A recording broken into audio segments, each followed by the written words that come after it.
And what's up, everybody? We're back with another episode of the Talking NASCAR podcast. This is episode number 24. Back with Hitmaster, obviously. What's up, man? With your what's the background supposed to be? What is that? Shrooms. I'm on the shrooms in my chair, my couch. Oh, wonderful. I have I'm in a different planet, Different even though dimension. it's messed up. Different dimension. Only to do Talking NASCAR podcast episodes. Well, there is no NASCAR one. I wish there was, but there isn't. Maybe they'll make one after this know goes what? popular. You know what? Fine, we'll do the Cyber City just because. There we go. That one's pretty base too. Both of them look pretty cool. We got a lot to talk about, obviously. The duels are over. It's coming up the day after the duels. For as far as news goes, it was a pretty light week for news. Lots of extensions and a lot of stuff regarding the Daytona 500. But there were a couple of pretty big announcements that came. And then, of course, at the end, we will preview the Daytona 500. We'll also have to preview Truck Series and Xfinity Series that are coming back.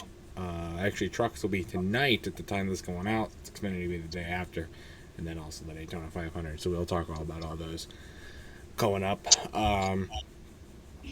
Pretty awesomeness. So, first, the duels. So, hey, Master, you obviously you said you watched them. I also watched them. I didn't see all of Duel 1. I think that one went caution-free, however. And it came down to, basically, each race had three drivers that... each race had three drivers that needed to race their way in. One from each got in on their time, and two of them had to fight for the final spot in each of the races. Jimmy Johnson, in the first race, locked his spot up on time. Who did? Oh, Travis Pastrana got it in the second race. They both locked in on time. So in the first race, it came down between the Smiths, actually, Zane Smith and Chandler Smith, to go to the. Or they are not related to me. They're not related to me. They're not related to. They're not related to each other either. Fox wanted you to know that. That was a pretty extensive talking point during the. There was also a point where they were trying to do a Joey Logano highlight, and it looked like it just said Joey Logan. And I just laughed because it paused. I'm just like, is it just gonna do the highlights and they're gonna talk about it, but it just says Joey Logan? Be like, what was it? Kyle Harvick or Kevin, whatever fuck from the Clash. Be another one of those. Kevin Bush. Be another one of those. But Zane Smith got in. I think he finished in the top 10. I don't remember. Jimmy Johnson did pretty well. But the first race did come down to a photo finish between. Who was it? Who was the other? It was Joey Logano and Eric Jones. And sadly, Logano got the best of it and got the win. Picking up right where we left off last year, I see. I was hoping he wouldn't win, but what are you going to do? It's just a dual race. He was already locked into the New Year's Eve Spectacular by virtue of being the defending winner of the event, but now he moves over to the other side of the starting grid, I guess. But otherwise, there really wasn't anything major to talk about from that race. What I didn't realize is Alex Bowman and Kyle Larson got the front row. So they were both already also locked into the 500 and had their starting spots already determined. Bowman chose to not really run the race at all. He dropped to the back and was not competitive at all. Which is really smart because I think the rule is if the pole sitter wrecks in the duels, he has to go to the back because, of course, you have to go to a backup car. So if you stay in the back and just race in the back, you keep your pole position, you don't have to worry about the duels. played it It's a smart. smart strategy, but also seeing that the only on track time they had prior to this was their qualifying run, I feel like they'd want more practice during the event. I don't know. Um, but, this is their choice, whatnot. So, but they played it safe and didn't wreck the car as a result. The same could not be said for duel number two, however. This one came down between Travis Pastrana, like I said, was already locked in, so it came down between Connor Daly and Austin Hill. Winner goes on to the race, and Connor Daly, he has been dealing with some issues this week. Did not even get a chance to make a qualifying run last night, or 2 nights ago. Time was going up. He comes off the for the pace laps, and his car is literally bouncing up and down, like back on the old, like back 2010 esque old Daytona surface where the cars would like bounce up and down. It was doing that. Because they were worried he wasn't even going to be able to like start the race. So Austin Hill, who was actually running pretty decent, is pulling away with it, and it's like he's going to walk right into a spot in the Daytona 500. Well, then Daniel Suarez decides to dump Kyle Busch on the backstretch and cause a big one, which Austin Hill was collected in and have had to exit the race. Giving Kyle Busch fans loved it, but for Austin Hill, not so much. Yep, that walk they gave it right to Connor Daly. He will be going to the 500. Austin Hill will be out. But otherwise, this race, like I said, like Bowman dropped to the back, but Kyle Larson, he raced hard and he ran up front and he was competitive and showed some speed, and I was kind of worried he was going to win it. I didn't want him to win it, but can't control that obviously. But he ran pretty good race, and then. But this race was definitely a lot more competitive than the first one. There was a lot of shuffling. The car's handling seemed to be off quite a bit. I don't know what the hell that was all about, but yeah, there's two caution. First race one caution free. This one had two. The big one, there's also a debris yellow early in the race, and so there were a lot more shuffling going on. Like 5 laps to go, fucking Todd Gilliland takes the lead, and it looked like he was gonna win the race, and then he almost wrecked on the final lap. Taking himself out of contention for the win, and it came down between Austin Cindric, Eric Almirola, and Corey LaJoie. What a trio there. And Eric Almirola ends up going in and getting the job done in the dual race to start fourth in the Daytona 500. And he gets into the New Year's Eve Spectacular. The ninth driver to get in now. So, congratulations to Eric Almirola. Put up a good race. Larson also ran a good race. Cindric did all right. We saw some stuff from Ryan Blaney in the first race as well. Chase Elliott, not really much from him, sadly. He kind of played it safe, alas. But, I mean, Todd Gilliland showed really good speed. A lot of the back markers showed some good running during the second duel, like Corey LaJoie, Todd Gilliland. I mean, I guess you could include Austin Hill until he crashed. But even we didn't see much out of like Ryan Parise. We saw a lot out of Kyle Busch. I thought he put up a good race, and then Daniel Suarez was also running up front a lot until he had a pit road issue that took him out of the race, or at least out of contention to win. But otherwise, it was some pretty good stuff. So, but it was another wild finish. So, it's a dual race, 60 laps each. It's not really a whole lot to expect, but I think overall there were 2 pretty good races, 2 good finishes. Saw a big wreck. We saw a lot of this other stuff going on, so I thought it was pretty good, all things considered. Like, your thoughts on it?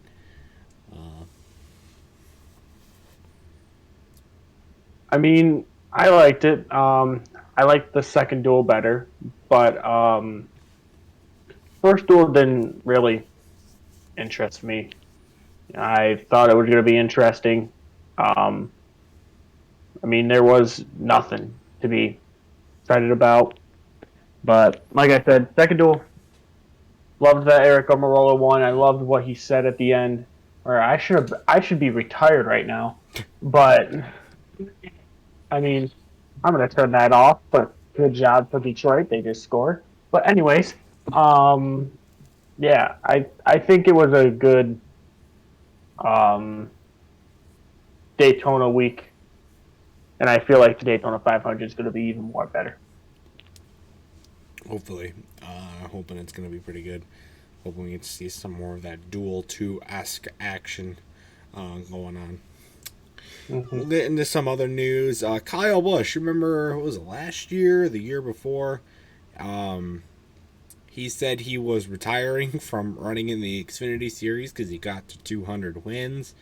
It's a full on in his career, and he didn't want to race there anymore. Well, he lied because he is coming back to the Xfinity Series for a part-time schedule this year. He'll be running 5 races with colleague.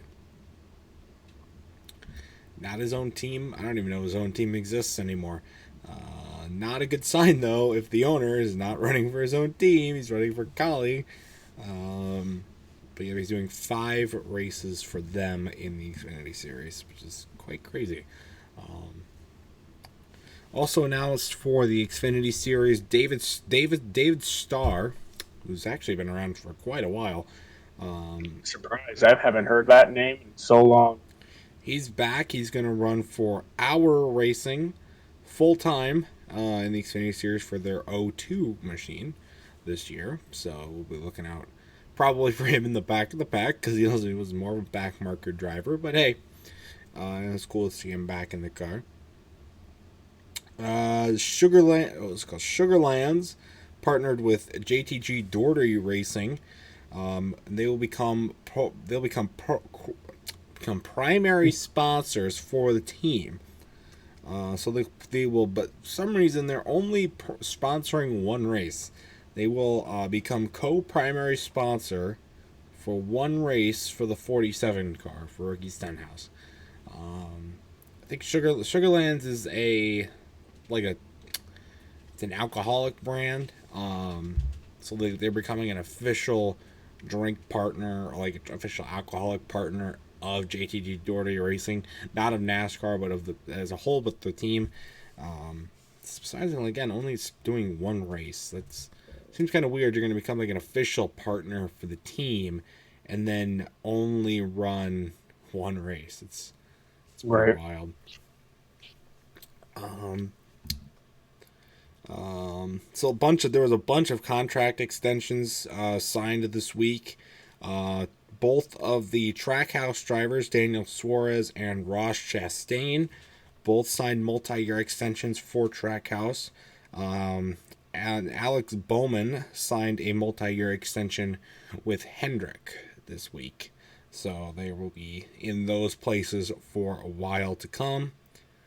Now here's something that's pretty crazy. NASCAR is considering doing a New York street race.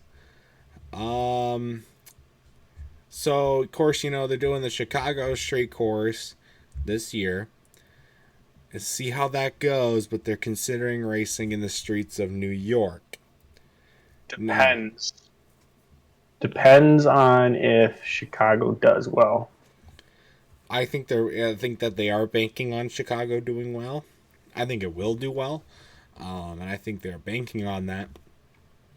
Considering going to New York, I think they're doing the exact same thing that they are doing with the LA Coliseum. They're trying to target a really, really big world market, not just an American market, but a big world market. New York City and LA, two biggest cities in the U.S., very widely known. You already got the Coliseum, and now you're going to try and do a race in New York. I think. What's next? They're going to make the Spartan Stadium turn into a racetrack, race in East Lansing. Yeah. I at least don't suggest it, but No, I that don't. would be. I don't. I That'd be don't think. I cool. don't think that would fly. But yeah, this is a crazy, crazy predicament. Now, it's not like that. This is a new, like a foreign concept. There is a feat. There is so NASCAR Thunder 2004, greatest race, one of the greatest games ever made, one of the greatest NASCAR games ever made. Obviously, there is one of the legacy tracks in that game is the streets of New York City. So this is not a foreign concept. I have done that race before. It's weird. Um, I'll have to go back and actually do it now that they're actually gonna like do a street race in New York. That'd be crazy. Um, but like, yeah, I can't. And that's quite wild. If it actually does go through, I don't even know where they race. Would they race in Manhattan? Would they go through Times Square? Would they like? You can't just shut down all the New York City streets. There's too many people there for that to happen. I think what they should do is, I know they're not going to do it, but this would be cool. If it was something where, then again, it's a long between, but go from past the Bronx and then go past like where the New York Mets play.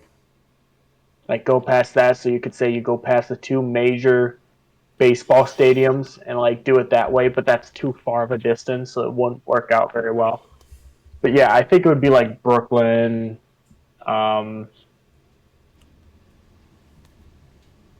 Manhattan. Yeah, one of those two. Probably makes sense to do it in Manhattan because you could segregate into one section and still keep most of the city open. Though I do think it'd be very cool if they did it around Times Square, but I can't see that them being able to block it off for a full weekend of racing.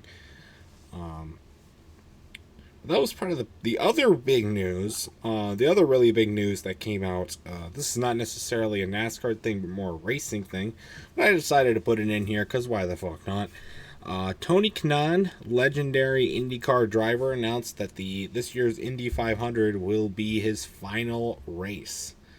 Um, he has been around forever. I'm not the biggest IndyCar fan, but I am very familiar with Tony Kanaan. I correct me if I'm wrong. I think he has been doing some SRX stuff as well, or he has ventured Yes. outside of IndyCar. Um, he was gonna run that. He was gonna run the 500, and then he shot down that rumor, right? I think he was, and then people like were telling him, yeah, these aren't like the Indy cars. You could possibly hurt yourself Well, okay, you could hurt yourself badly. in an IndyCar as well. Come on now, like, Right. I, and that's what he was saying. He's like, but I could, you know, like, but yeah, I think he got rid of that option because he's like, I'm already an Indy 500 winner. I mean, I don't need to prove anything else. but it's still pretty shocking. I guess I didn't see it coming that he was going to retire, but he has been around for a long time, so I am hoping that he can go out in the Indy 500 and get the job done and win another one. That would be really, really cool to watch. And congratulations on what will be retirement in a few months. So that's okay. So then really the only other major news that came out this week actually came out today. So for the longest time in NASCAR, Hendrick Motorsports had a big affiliation with PepsiCo and PepsiCo products. This dates back all the way to like the 90s. I think even farther than that. Well, actually, no, Hendrick doesn't go into that much farther back. So let's go to the mid to late 90s when Jeff Gordon was around on the prime. All the great Pepsi schemes, and that extended to into the 2000s and into the 2010s as other drivers got into it and whatnot. So it was a pretty big shock this morning to read the news and see that Chase Elliott has become a part of the Coca-Cola racing family. So yeah, it has been a while. So they didn't really talk about, they didn't really touch on this much, but Hendrick kind of stopped being affiliated with PepsiCo quite a while ago. Actually, I think 2018 or 2019 was their last year. 2018 at least was their last year. So it's been what, 4 or 5 years almost since they've stopped like doing Mountain Dew schemes and Pepsi schemes and whatnot. But it's just funny that he's now affiliated with Coca-Cola, the rival company of Pepsi, which is absolutely crazy to me. When you said PepsiCo and Jeff Gordon's paint schemes. I'm sorry, but that thing that I was doing, I had a flashback of the blue 24 Pepsi, just all blue. It just popped in my mind, and that's my best scheme. The best scheme I've ever seen of Jeff Gordon's. Oh, I miss that scheme. I do miss those schemes. The Coca Cola schemes had nothing on the Pepsi schemes, and it's gonna suck not seeing them on the track anymore because Hendrick doesn't take them up. Who will? I mean, of course, Hendrick wasn't exclusive for Pepsi or about new paint schemes. Obviously, you saw the Everham cars do it. See, and that's pretty much it. But What I'll have to do is I'll have to get a Pepsi thing of Chase Elliott of Mountain Dew or something like that, and then if he ever drives a Coca-Cola paint scheme, have that and just put it side to side. That they both drove Pepsi and Coke. man, that would I don't know because of course he's the Coca Cola racing family. Who's in that? I think Suarez is in that. Logano. Joey Logano, Bubba Wallace, Kevin Harvick. I think Kevin Harvick. I'm trying to because what I'm trying to think of is the picture that they always post up. Austin Dillon's one of them. I'm gonna pull it up real quick and see who's in it. I needed to clarify. Okay, so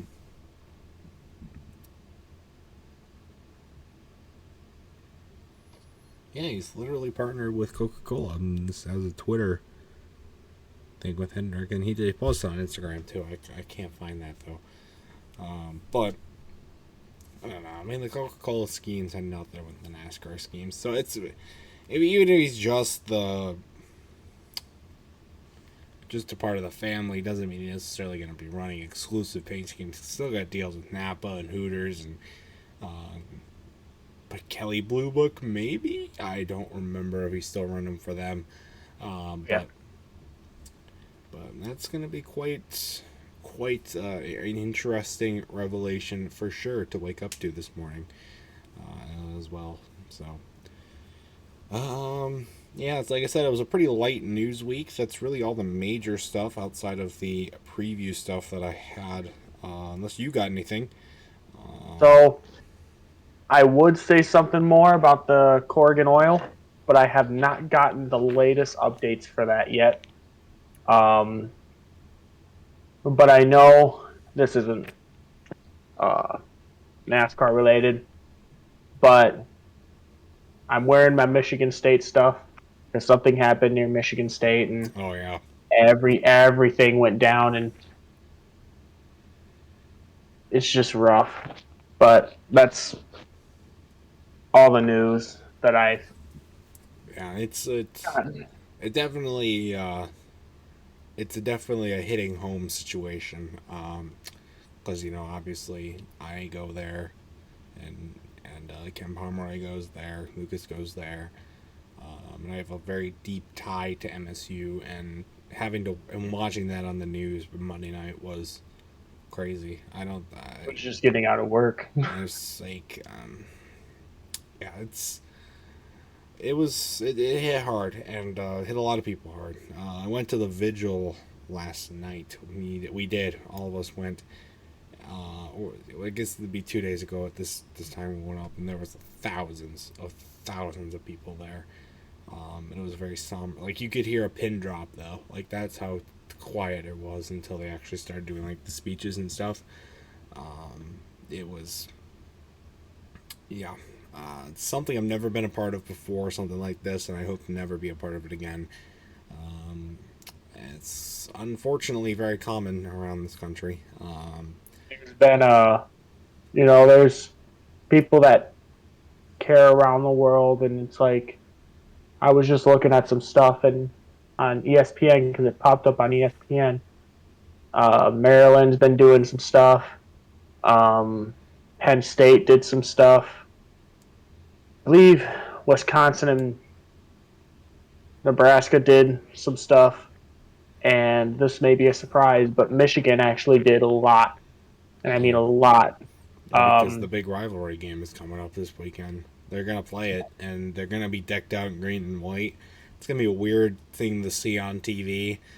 especially in Ann Arbor, because usually That's that's it's not gonna what happens. definitely have a different vibe than most MSU Michigan games would have, especially at this point in the season. But for good reason. It's gonna be, and there's also gonna be the women's games hosting Maryland that afternoon. I'm working that, so I'm gonna actually be there. I expect that to be a very packed game, seeing it's a home game, the first home game since this all went down. There's been a lot of people there. I'm sure they're gonna do a lot of stuff for that. So, but yeah, it's tragic what happened. I mean, 3 innocent lives lost, and it's 5 more still hanging on for their own lives, and thousands more touched. It's yeah, it's quite crazy. But I should have mentioned that at the beginning, actually. Right. Lighter note, actually, I'll be right back. I got some new video games that are related to NASCAR. I'll be right back. Get these. Well, he's gone, guys. Hello. Oh,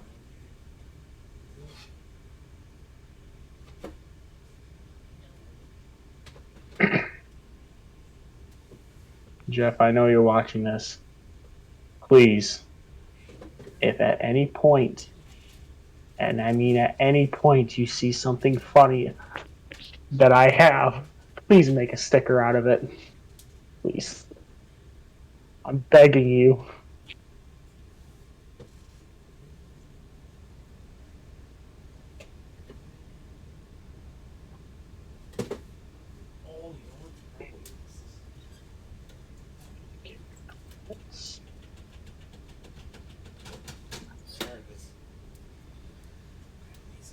Ooh, there we go. Okay. Hmm. So we were out. This would have been yesterday as well. 2 days ago at the time. We went to a retro game store in our town, and they had a buy one get one free game sale. Any game. Could not pass that offer up. I got some other games besides these ones, but these are the NASCAR games I got. I've actually tried this game out at the time of recording this for the NES. This is Oh, that's the old one. Bill Elliott NASCAR racing game. It's in great condition. Works good. I played this game already, and I don't know how much more I'm gonna play this game. Okay, It's so not let's. bad. Okay, so where do I even begin with this game? It's okay. It's from the '80s. I give it a pass, but that doesn't mean I can't talk about it in vain. You can only pick from 3 cars, Okay. none of which are the Bill Elliott number 9 you see on the cover. Even though it's called Bill Elliott's Racing, Bill Elliott's NASCAR Challenge. Second, there's only 4 tracks: Daytona, Talladega, Sonoma, and Watkins Glen. Wait, who was the 3 drivers? Fuck, I don't remember. It's the 11. It's I don't remember. It's the 11, the 25, which I think was Ken Schrader at the time, and a third car that I don't remember. Could have been the Kodak car. I don't know if there was Kodak at the time. But it's none of them are Bill Elliott, or at least the Bill Elliott that we see here. Which because he did run the 11, but he didn't run. But he ran the 9 first, and so it's. But yeah, Oh, and I'm then looking at like images of that game and it's looking very old styled. This is something my dad would buy off online. Okay, so you would race 25, the 11. Is that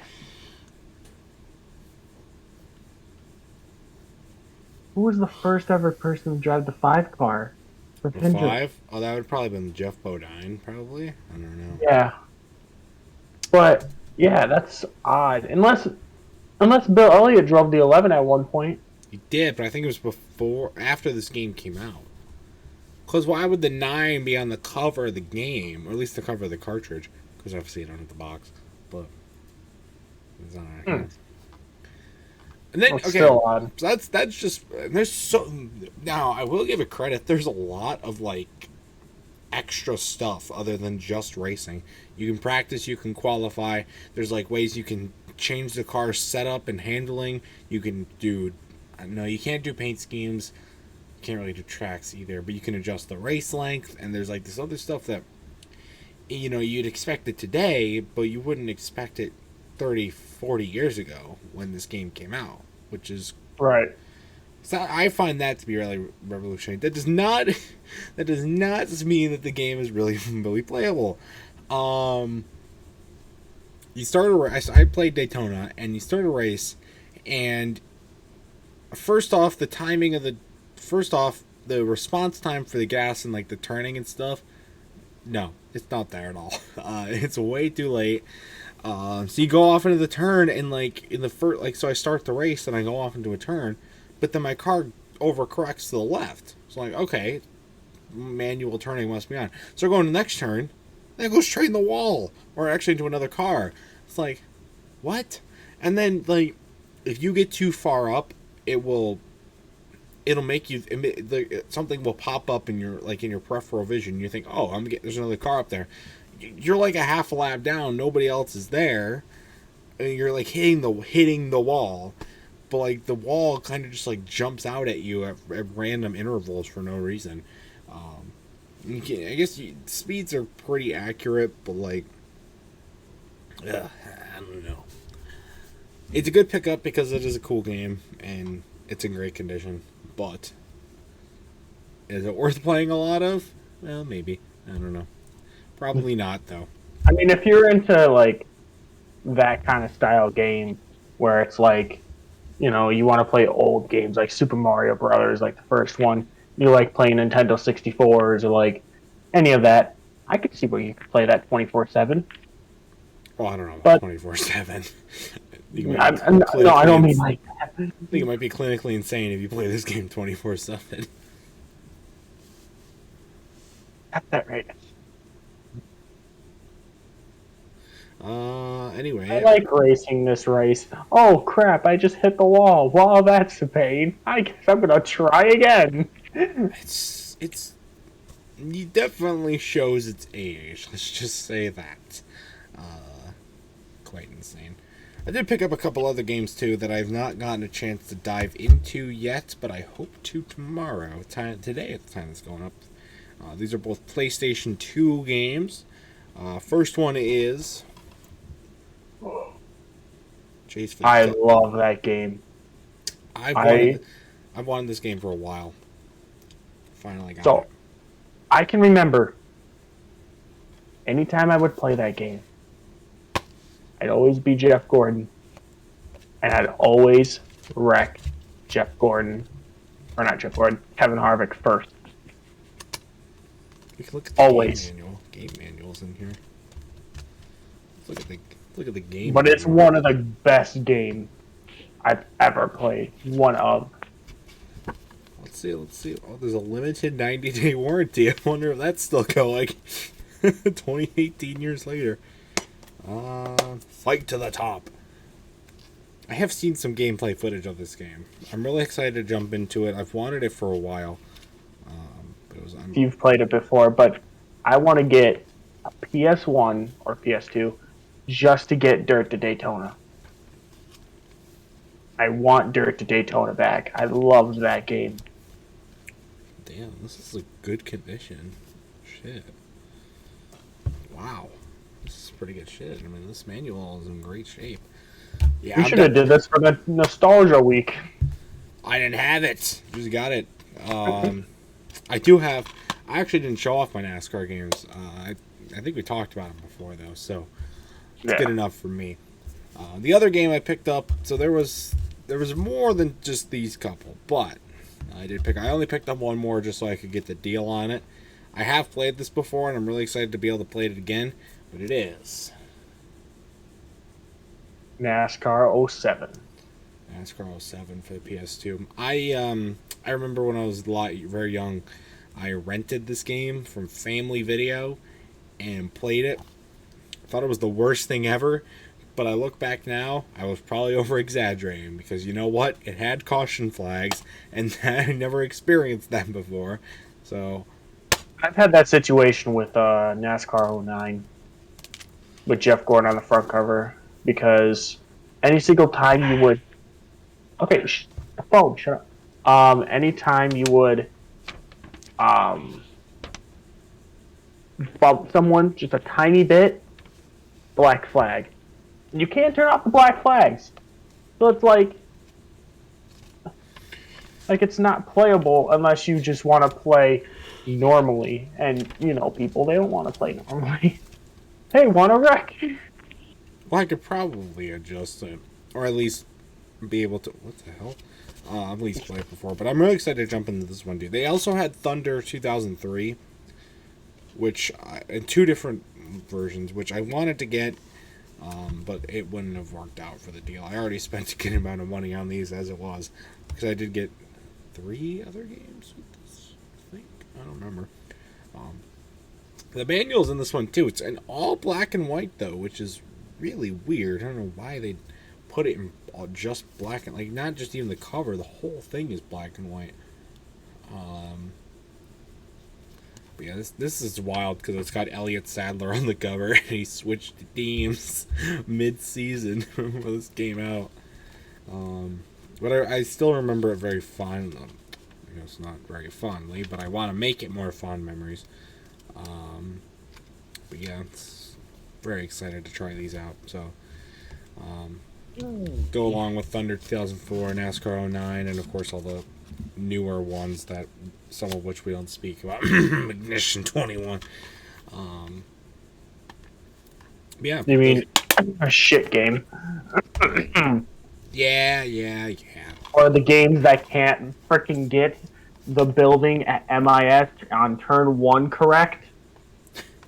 The color has to be correct.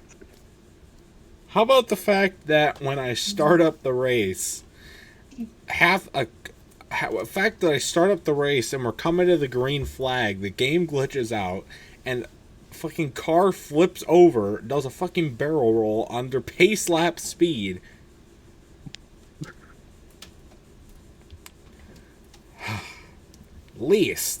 At least when you fire up this game, that doesn't happen. Because you know what?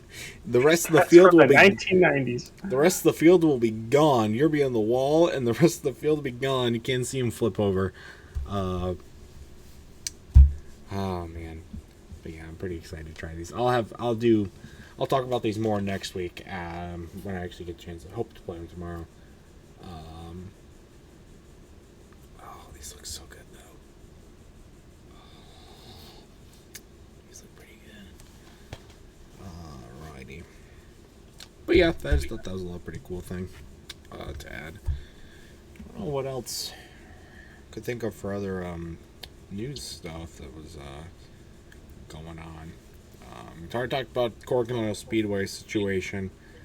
I mean, I can look at some stuff. Let me see here. I would have to look on Facebook for it, but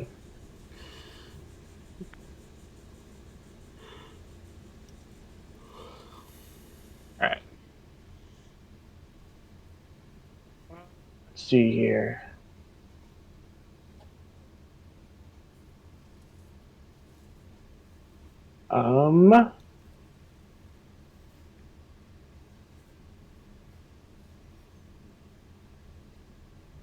Let's see here.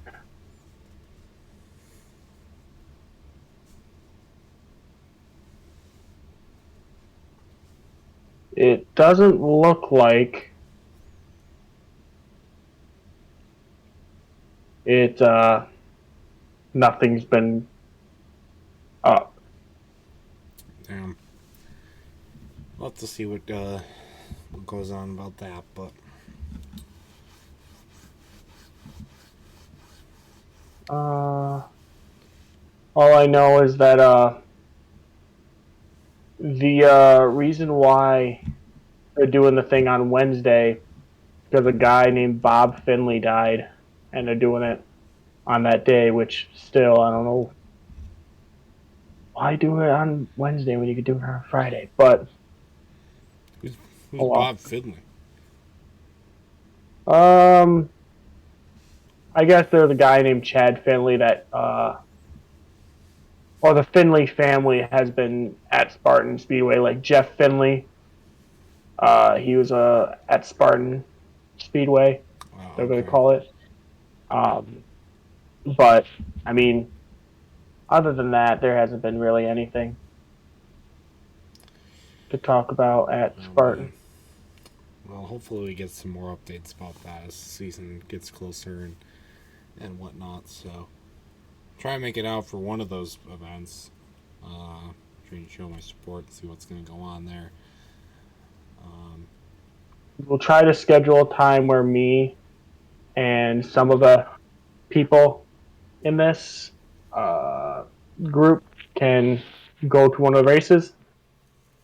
We should try the final race of the season. I would love the final race of the season because the final race of the season is the Night of Destruction. I feel like that would be a good one. it would be.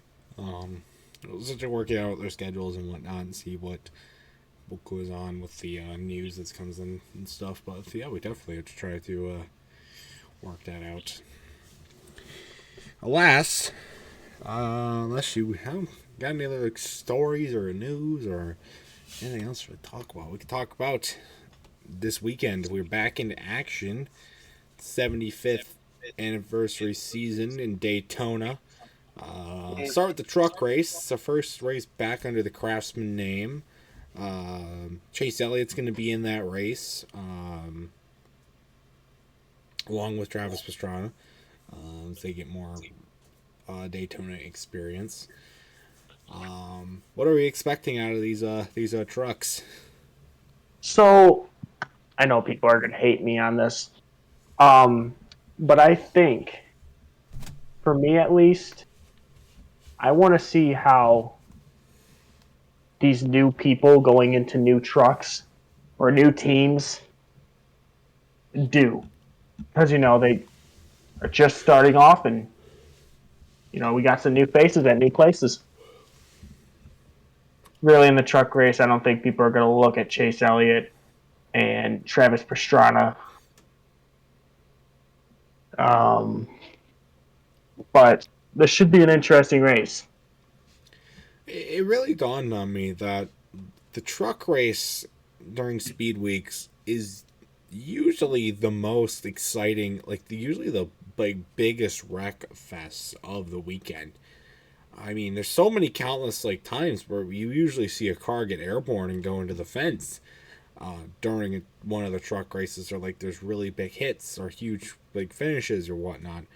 I don't know if it was last year that the wreck on the backstretch where the car caught fire, like a That tire. was at Talladega.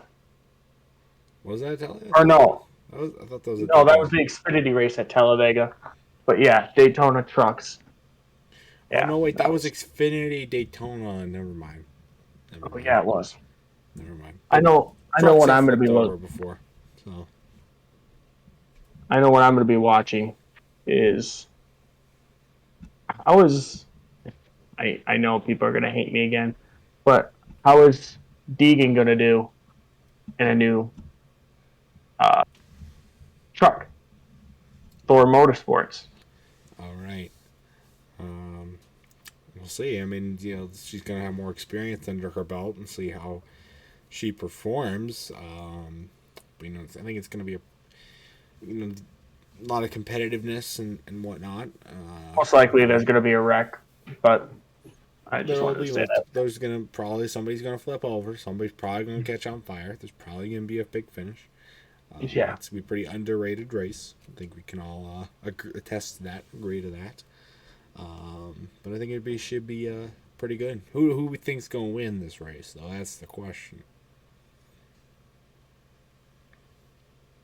Um,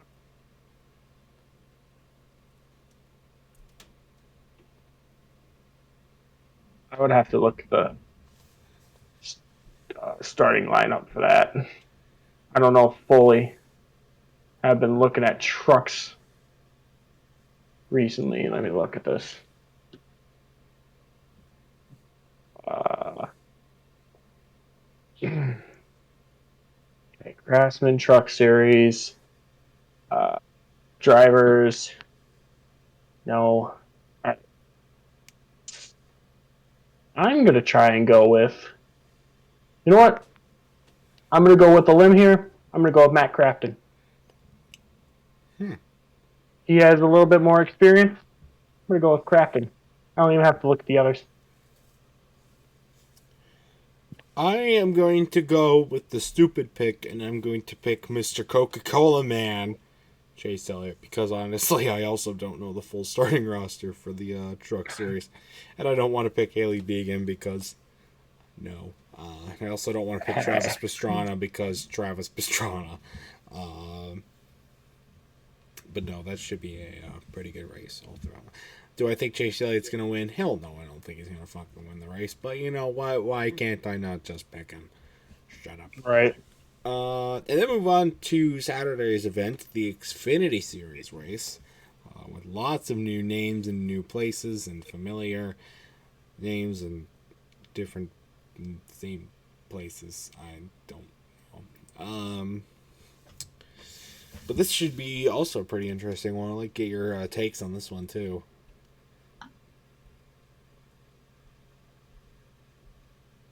Um, about the truck race. Xfinity. Oh, Xfinity. I feel like that one's going to be good. Going to be a close battle, but I'm going to have to go with Jeffrey Earnhardt. What a Think wild he's. out there I pick. think he's. I think he's racing. I'm just going with Jeffrey Earnhardt because I heard that he was going to a different team, and I just want to see how he works and how he can race. So I'm gonna go with Jeffrey Earnhardt winning the Daytona race for the Xfinity Series. Sure, go with that. How about it? It's Daytona, you know. Anything can happen, you know. Um, The I'm grandson to Dale Earnhardt. I'm pretty excited to see this race because these Xfinity cars have been morphing year by year into more next gen esque or Gen 6 esque body types, more on par with um, cars that we see with the Cup. But I think that the absence with of Kyle Busch Motorsports, the fact about all that stuff going on with Ty Gibbs as well, I think there's a lot more open room for potential to grow this season. Um, and I think we're going to see a lot of that on display as a lot of new drivers get into the mix. I think, is it Haley Deegan running? Or is she doing another part time schedule? She's doing part time. She's not running for this. She running She's Daytona? not. They tried saying, you should. Do you want to race Xfinity next year? She said no. She still wants to learn trucks and how those plan out. So it's not going to be a Danica Patrick situation, I hope. But I mean, she still wants to figure some stuff out. But yeah, she said she'll do part-time Xfinity races. She doesn't know what tracks, but we'll see. I think overall, though, I think this will be a pretty good race as well. We usually see it. We saw Xfinity put out a couple good products on the plate tracks, especially. Um, Shit, who am I gonna have to go with? Again, I have no clue who is racing out. You know, fuck it. I'm gonna go Brandon Jones to win this race. He's been in. You seen the commercials that he's in now for Menards with Dale Jr. Uh, they're pretty You weird. seen? Have you seen the new Wendy's commercial No, I haven't. with? I think it's with. They showed it just today. I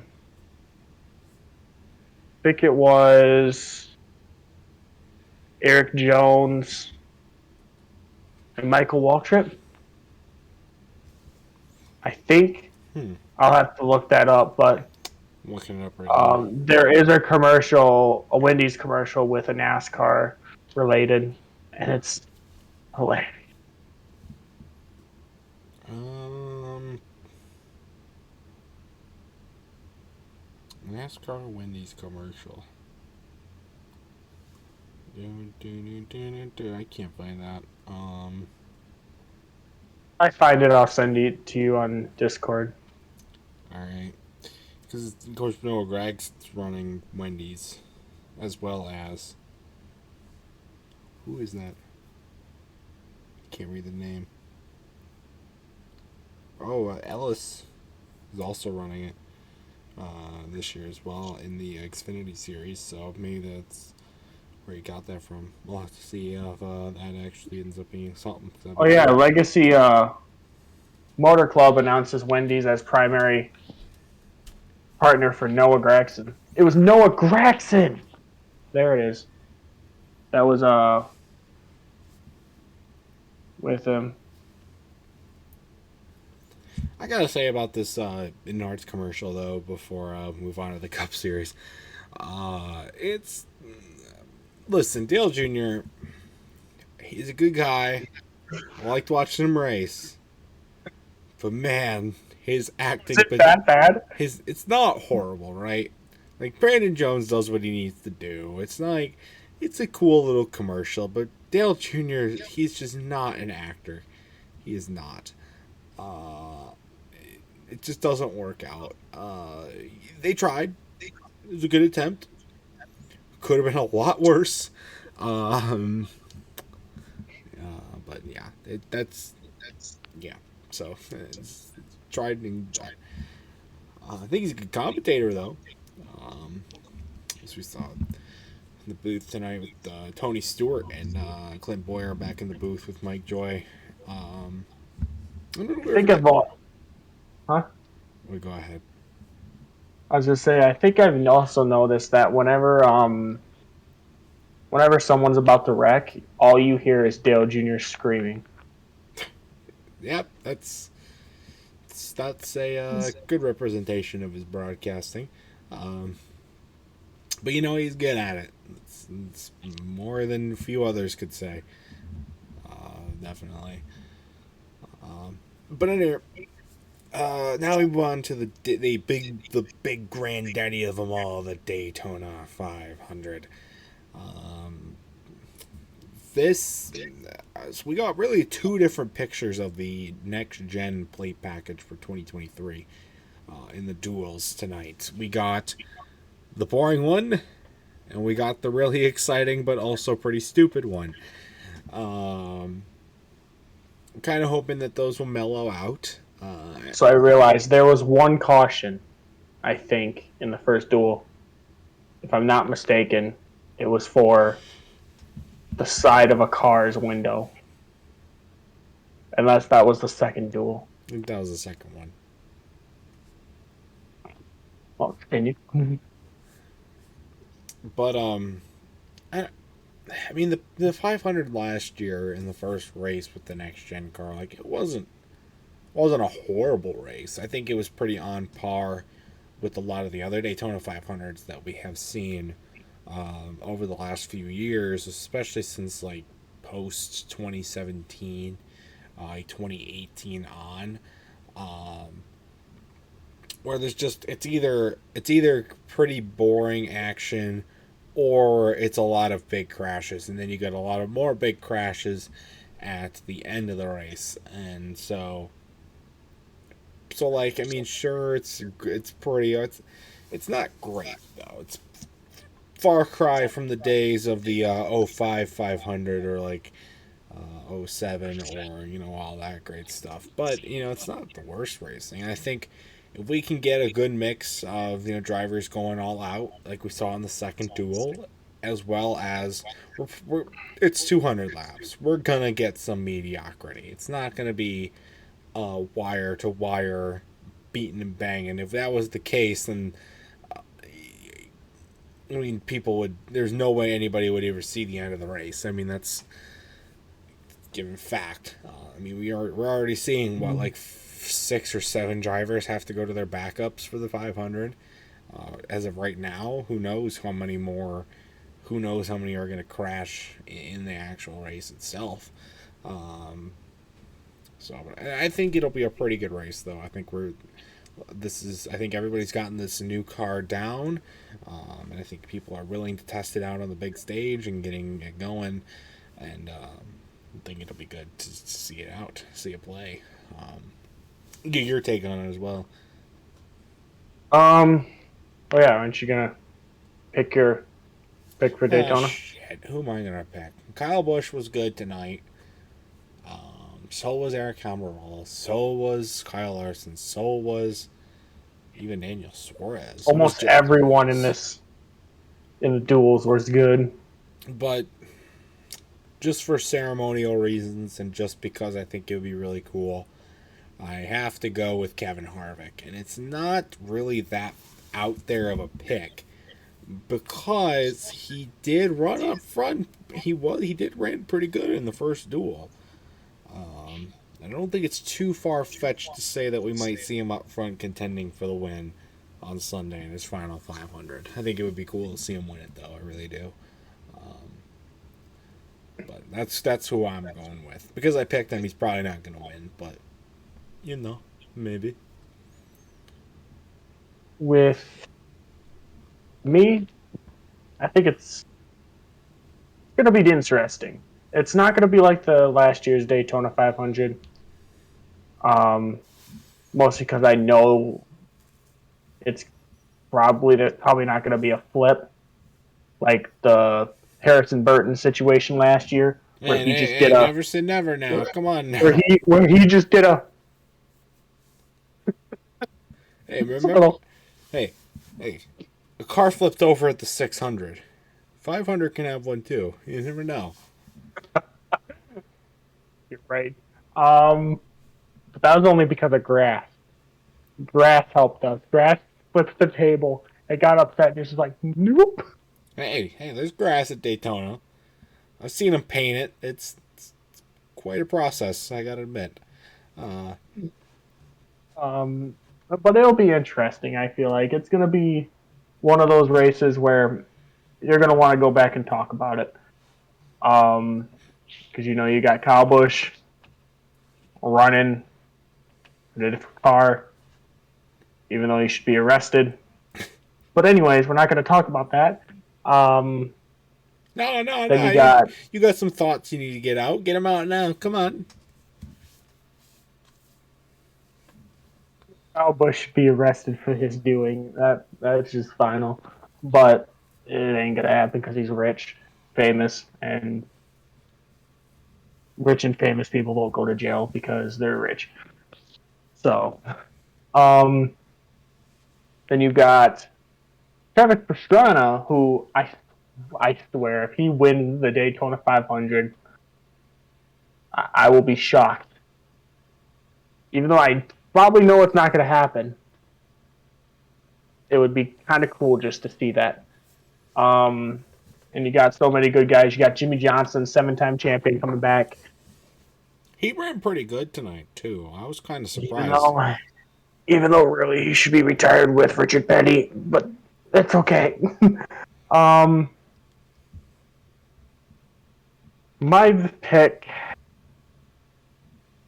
I'm going to hate saying this.